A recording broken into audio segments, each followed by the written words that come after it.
Ayan, Balawang oh. Ayan ang Balawang ngayon. Oh, ayan oh. Wala naman nagtitinda ng, ayan oh, baka may nagtitinda ng kwan na yun. Bili kang tilapia. Mura yun, sigurado. Paksiw na. Hindi ko man natikman yun. Ay, lubog po. O ano? Lubog po yung kabahayan ng mga nasa low-lying area sa may Balawang. Ano?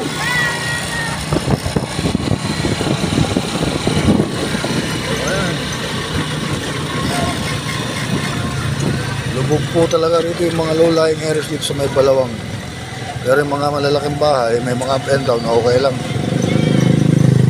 Sigurado sa may school, sigurado sa may school ng Balawang at Duas. Ayan o, oh, baha.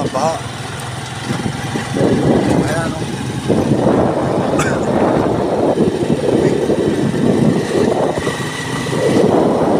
Parang swimming pool po yung ng Balawang. Actually mga kabongski, dito lang naman yung mga napaha at saka sa may kanan, mga low-lying areas po sa kanan tsaka sa may Matalabitap. Sa Kulibangbang ni Paco, wala pa na akong mga pinapangkuan dito. Ayan, pauwi na po kami ng Paco. Ayan. So, may news po.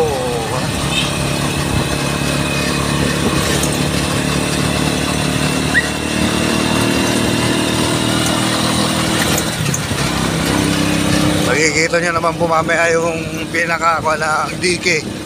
Rangayan sa may Parangubong.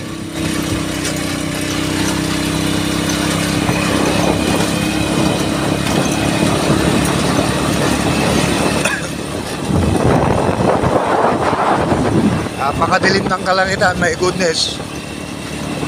Mayroon pa akong views dito sa likod. Wala na, bayan.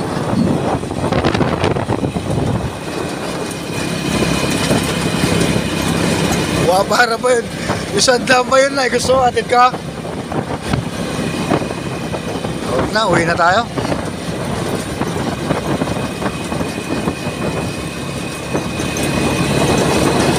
Loko-loko yung kotse kanina na sa lubong namin. Nagala niya siguro makakarating siya ng Kamiling.